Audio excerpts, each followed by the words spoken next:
This channel does not promote any violent, harmful, or illegal activities. All content provided by this channel is meant for an educational purpose only. Cancer Healer Center, a new beginning. আরো একটা বড় খবরের দিকে নজর রাখতে হচ্ছে। ফের বোমায় বিদ্ধ শৈশব।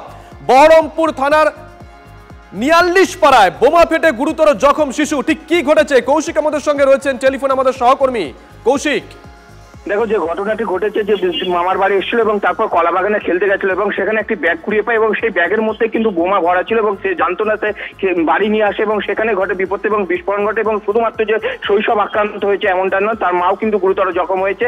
সেই ব্যাগ বাড়ি নিয়ে আসতেই ঘটে বিস্ফোরণ এবং সেই লোহার সকেট বোমা, সেই সকেট বোমাকে কিন্তু তিনি ভেবেছিলেন হয়তো অন্য কোনো খেলার সামগ্রী। সেই একই ঘটনার পুনরাবৃত্তি ঘটছে মুর্শিদাবাদে এবং একের পর এক।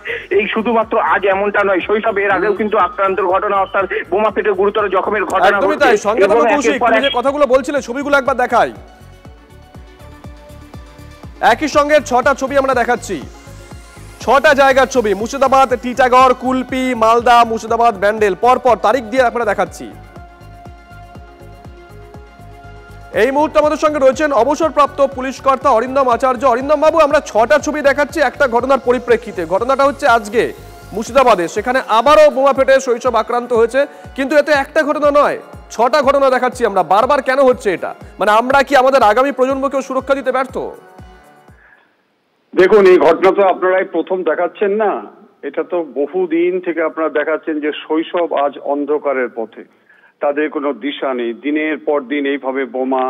আজকে অ্যাডমিনিস্ট্রেটিভ পয়েন্ট অফ ভিউ থেকে মুখ্যমন্ত্রী বলেছেন অনেক বোমা উদ্ধার হয়েছে, কিন্তু দেখুন আপনাকে আমি আগাম বলে দিচ্ছি, এই যে ২০২৭ সালে যে আজকে ইলেকশন হচ্ছে, আপনি হয়তো পুলিশ কিছু করছে, পুলিশ ধরছে, পুলিশ রেস্ট করছে, কিন্তু দেখবেন মূল আসামি যারা আজকে টাকার বিনিময়ে এই সমস্ত আর্মস, অ্যামুনিশন প্লাস বোমগুলো রাখছে, তাদেরকে কিন্তু ধরা হচ্ছে না। সিজার লিস্ট যারা করা হচ্ছে, আপনি দেখবেন সিজার লিস্ট যারা করা হচ্ছে কোথা থেকে পাওয়া হচ্ছে, এই এক্সপেকটেশন যেটা, সেটা পরবর্তীকালে ইনভেস্টিগেশন কোথায় হচ্ছে এটা না। আচ্ছা, আপনি আমাকে বলুন তো, আপনি তো আমাকে কথা বলছেন, এই মুর্শিদাবাদে আইআইটি কলেজের একজন গবেষক, সে গেছিল মিসিং ডায়েরি করতে, তাতে দমকল না কোন থানার আইসি এবং মিলে আজকে মার্সিলেসলি পিটিয়েছে। আপনি বলুন, ওইখানকার এসপি রয়েছে না, ওখানকার রেঞ্জে ডিআইজি রয়েছে না?